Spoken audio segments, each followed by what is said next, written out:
नमस्कार मेरे दोस्तों। एक सबसे बड़ा सवाल था, सभी के जहन में था, सब तकरीबन कमेंट भी करते थे कि पंजाब में रेफरेंडम कब होगा। उसकी डेट आ गई भाई। इससे बड़ी खुशखबरी आपको नहीं मिलेगी, उसकी डेट बताई जाएगी आपको। लेकिन उससे पहले, सबसे पहले सभी साथियों को, सभी संगतों को गुरु पर्व दिया लख लख बधाइयां। बाबा नानक जिन्होंने एक ओंकार दिया, एक ऐसा मतलब कि सिक्खी ऐसी चीज दी जिसकी शिक्षाओं पर चलकर आप पाखंड से दूर हो सकते थे। उस बाबा नानक के प्रकाश पर्व पर अगर ऐसी खुशखबरी मिलती है तो बड़े कमाल की बात है भाई। ये बाबा नानक की कला ही बोली जाएगी। बाकी तो आप लोगों को हमारे से ज्यादा बेहतर पता होगा, आप लोग अच्छा बता सकते हो। लेकिन ये अकाल पुरख की लीला है और बाबा नानक की कला है जो कि बरती जाती है। बोला था ना, अकाल पुरख की लाठी में आवाज नहीं होती। बड़े सवाल थे भाई, बार बार रेफरेंडम करवाते हैं, पंजाब में कब होगा?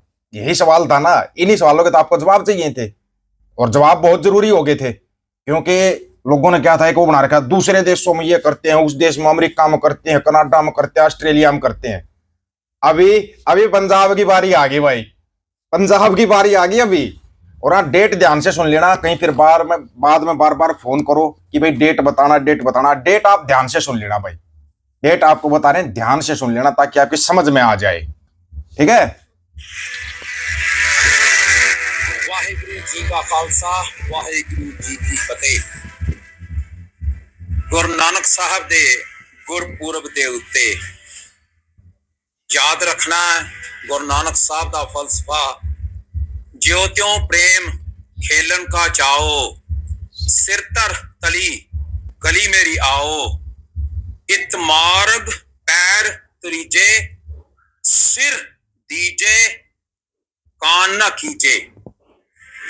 41वां वरा 1984 सिख नस्ल कुशी का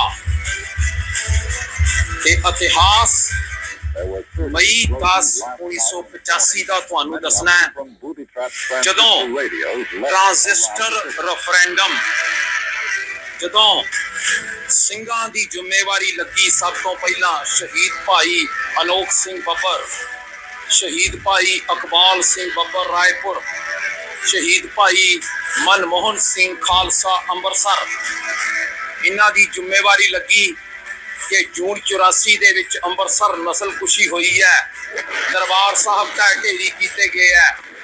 ਨਵੰਬਰ 84 ਦੇ ਵਿੱਚ ਸਿੱਖਾਂ ਦੀ ਕਤਲੋਗਾਰਤ ਤੇ ਨਸਲ ਕੁਸ਼ੀ ਹੋਈ ਹੈ। ਸਾਡੀਆਂ ਧੀਆਂ ਭੈਣਾਂ ਬੇਪਤ ਕਰਕੇ ਵਸਤਰਹੀਨ ਸੜਕਾਂ ਤੇ ਘੁਮਾਈਆਂ ਗਈਆਂ ਤੇ ਜ਼ਿੰਮੇਵਾਰੀ ਲੱਗੀ ਫਿਰ ਇਹਨਾਂ ਸਿੰਘਾਂ ਦੀ। ट्रांजिस्टर रेफरेंडम 10 मई 1985 ਨੂੰ ਦਿੱਲੀ, यूपी, राजस्थान, हरियाणा हर जगह ਤੇ ट्रांजिस्टर रेफरेंडम ਹੋਇਆ ਤੇ 1984 ਸਿੱਖ ਨਸਲ ਕੁਸ਼ੀ ਦੇ ਜਿਹੜੇ ਕਾਤਲ ਸੀ ਉਹਨਾਂ ਨੂੰ ਸਜ਼ਾਵਾਂ ਦਿੱਤੀਆਂ ਗਈਆਂ। ਇਸ ਦੇ ਵਿੱਚ ਇੱਕ ਅਹਿਮ ਸਿੰਘ ਜਿਸ ਦਾ ਨਾਮ ਦੁਨੀਆ ਦੇ ਵਿੱਚ ਕਦੀ ਨਹੀਂ ਆਇਆ, ਉਹ ਹੈ ਭਾਈ ਹਰਵਿੰਦਰ ਸਿੰਘ, ਜਿਸ ਨੂੰ ਹੈਰੀ ਵੀ ਕਹਿੰਦੇ ਸੀ, ਕਮਾਂਡੋ ਵੀ ਕਹਿੰਦੇ ਸੀ। ਦਿੱਲੀ ਦੇ ਵਿੱਚ 12ਵੀਂ ਜਮਾਤ 'ਚ ਪੜ੍ਹਦਾ ਸੀ ਤੇ BSF ਕਮਾਂਡੈਂਟ ਉਹਦੇ ਫਾਦਰ ਸੀ। ਫੜਿਆ ਗਿਆ ਸੀ, ਉਸ ਤੋਂ ਬਾਅਦ ਤਸ਼ੱਦਦ ਉਹਦੇ ਤੇ ਬਹੁਤ ਹੋਇਆ, ਪਰ ਉਹਨੇ ਕਿਸੇ ਵੀ ਆਪਣੇ ਨਾਲ ਵਾਲੇ ਜੁਝਾਰੂ ਸਿੰਘ ਦਾ ਨਾਂ ਨਹੀਂ ਦਿੱਤਾ। ਅਮਰੀਕਾ 'ਚ ਵੀ ਪਹੁੰਚ ਗਿਆ ਸਾਡੇ ਕੋਲ ਇੱਥੇ, ਪਰ ਜਿਹੜੇ ਉਹਦੇ ਅੱਖਾਂ ਦੇ ਵਿੱਚ ਉਹ ਖੂਨ ਉਹਨੇ ਵੇਖਿਆ ਸੀ ਤੇ ਪੱਤੀ ਹੁੰਦੀ ਵੇਖੀ ਸੀ, ਉਹ ਨਹੀਂ ਭੁੱਲ ਸਕਿਆ। ਤੇ ਜਦੋਂ ਅਸੀਂ 6 ਫॉर ਜਸਟਿਸ ਤੋਂ ਐਲਾਨ ਕੀਤਾ ਕਿ 1984 ਸਿੱਖ ਨਸਲ ਕੁਸ਼ੀ ਤੋਂ ਮੁਹਿੰਮ ਸ਼ੁਰੂ ਕਰਾਂਗੇ, ਉਸ ਤੋਂ ਪਹਿਲਾਂ ਹੀ ਭਾਈ ਹਰਵਿੰਦਰ ਸਿੰਘ ਗੁਰੂ ਚਰਨਾਂ ਵਿੱਚ ਜਾ ਬਰਾਜੇ। ਬਹੁਤ ਵੱਡੀ ਕੜੀ ਸੀ ਜਿਨ੍ਹਾਂ ਨੇ 10 ਮਈ 1985 ਨੂੰ ਟ੍ਰਾਂਜ਼ਿਸਟਰ ਰੈਫਰੈਂਡਮ ਦੇ ਰਾਹੀਂ ਕਾਤਲਾਂ ਤੋਂ ਬਦਲਾ ਲਿਆ।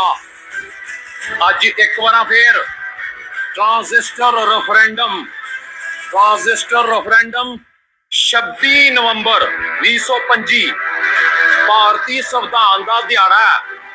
26 ਨਵੰਬਰ ਉਸ ਸੰਵਿਧਾਨ ਭਾਰਤੀ ਦਹਿਸ਼ਤਗਰਦ ਹਕੂਮਤ ਦਾ ਦਿਹਾੜਾ ਹੈ ਜਿੱਥੋਂ ਇਹ ਬੁਨਿਆਦ ਸ਼ੁਰੂ ਹੋਈ ਹੈ ਹਿੰਦੁਸਤਾਨ ਤੇ ਸਿੱਖਾਂ ਦੀ ਆਪਸ ਦੇ ਵਿੱਚ ਜਦੋਜਹਿਦ ਦੀ।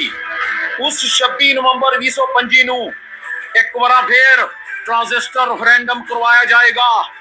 ਧਮਾਕੇ ਬੰਬ ਨਾਲ ਨਹੀਂ ਹੋਣਗੇ, ਧਮਾਕੇ ਹੋਣਗੇ ਖਾਲਿਸਤਾਨ ਰੈਫਰੈਂਡਮ ਦੇ ਬੈਲਟ ਦੇ ਨਾਲ। ਦਿੱਲੀ ਤੋਂ ਪੰਜਾਬ ਤੇ ਪੰਜਾਬ ਤੋਂ ਦਿੱਲੀ ਜਾਣ ਵਾਲੀ ਹਰ ਟ੍ਰੇਨ ਉਹਦੇ ਵਿੱਚ ਟ੍ਰਾਂਜ਼ਿਸਟਰ ਰੈਫਰੈਂਡਮ ਦਾ ਪਰਚਾ ਕਿ ਭਾਰਤੀ ਕਬਜ਼ੇ ਵਾਲਾ ਪੰਜਾਬ ਆਜ਼ਾਦ ਮੁਲਕ ਖਾਲਿਸਤਾਨ ਹੋਣਾ ਚਾਹੀਦਾ ਹੈ। Should Indian born Punjab be an independent country Khalistan? ਟ੍ਰਾਂਜ਼ਿਸਟਰ ਰੈਫਰੈਂਡਮ 26 ਨਵੰਬਰ 2025 ਨੂੰ ਕਰਾਇਆ ਜਾਏਗਾ। ਇਹ ਵੀ ਦੱਸਣਾ ਚਾਹੁੰਦਾ ਮੈਂ ਕਿ 10 ਮਈ 1985 ਨੂੰ ਜਿਹੜਾ ਟ੍ਰਾਂਜ਼ਿਸਟਰ ਰੈਫਰੈਂਡਮ ਹੋਇਆ ਸੀ, ਸਭ ਤੋਂ ਪਹਿਲਾਂ ਉਹਦੀ ਪ੍ਰੈਸ ਰਿਲੀਜ਼ ਕੀਤੀ ਗਈ ਸੀ ਔਰ ਪਹਿਲੀ ਵਾਰ ਕ੍ਰਿਸਚੀਅਨ ਸਾਇੰਸ ਮੋਨੀਟਰ ਪੇਪਰ ਹੁੰਦਾ ਸੀ ਉਦੋਂ ਜਿਹੜਾ ਛਪਦਾ ਸੀ। ਦਿੱਲੀ ਦੇ ਵਿੱਚ ਉਹਨਾਂ ਦੇ ਆਫਿਸ ਦੇ ਵਿੱਚ ਸਿੱਖ ਜੈਨੋਸਾਈਡ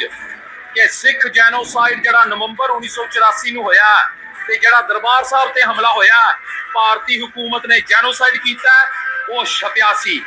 ਆ ਤੱਥ CIA ਤੋਂ ਦੱਸਦੇ ਆ ਜਿਹੜੇ ਡਾਕੂਮੈਂਟ ਉਹਨਾਂ ਨੇ ਕੱਢੇ ਆ। ਹਿੰਦੁਸਤਾਨ ਦੀ ਹਕੂਮਤ ਯਾਦ ਰੱਖੇ, ਸਿੱਖਾਂ ਦੀ ਨਸਲਕੁਸ਼ੀ ਦਾ ਬਦਲਾ ਹਿੰਦੁਸਤਾਨ ਦੇ ਟੋਟੇ ਕਰਕੇ ਤੇ ਪੰਜਾਬ ਨੂੰ ਹਿੰਦੁਸਤਾਨ ਦੇ ਕਬਜ਼ੇ ਚੋਂ आजाद करवा के लिया जाएगा। सबसे बड़ी बात आपको बताते हैं जो आज तक आपको किसी ने नहीं बताई होगी। मुगलों ने राज किया, पूरे भारत पे राज किया, सभी पे राज कर लिया, लेकिन पंजाब पे नहीं कर पाए। पंजाब फिर भी इनको बचाता रहा। अंग्रेज आए, अंग्रेजों ने पूरे भारत पर राज कर लिया, लेकिन पंजाब बचा हुआ था। जब पंजाब पे कब्जा हुआ महाराजा रणजीत सिंह के जाने के बाद, तो इन्होंने आजादी की लहर चला दी। इंदिरा गांधी 18 राज्यों में उसकी सरकार थी, एक तरफा सरकार चलाते, लेकिन पंजाब के अंदर कभी सरकार नहीं बना पाई वो। हाल फिलहाल ले लो आप, नरेंद्र मोदी 19 राज्यों में सरकार बना के बैठा हुआ है, लेकिन पंजाब हाथ नहीं आ रहा। ये चीजें सोचने वाली है। अपने इतिहास को, अपने विरसे को ना कभी भूलना नहीं चाहिए। जो अपना इतिहास, अपना विरसा भूल जाता है, वो फिर ऐसे ही मार खाता है। फिर आप दूसरे की तरफ देखोगे, अपना नहीं देख पाओगे। ये आपको याद रखना चाहिए। ये पंजाब है, चीका मरा देता है, और ऐसी चीका मरा देता है किसी की समझ में नहीं आता। अब की बार पंजाब ने अपना चुनाव करके रखा हुआ है कि हमने अपनी सरकार बनानी है। दिल्ली की सरकार नहीं बनानी है, अपनी सरकार बनानी है।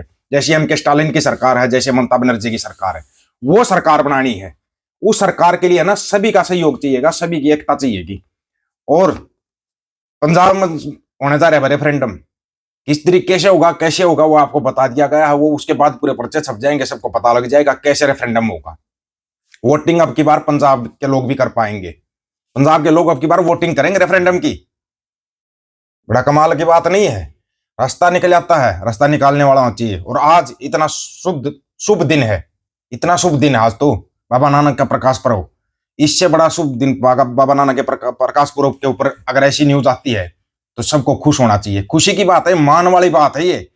अभी तक जो लोग बोल रहे थे ना वहां होता, आप देखना चिक्का यहाँ पे निकलेंगी, पंजाब से लेकर दिल्ली तक चिक्का लगेंगी।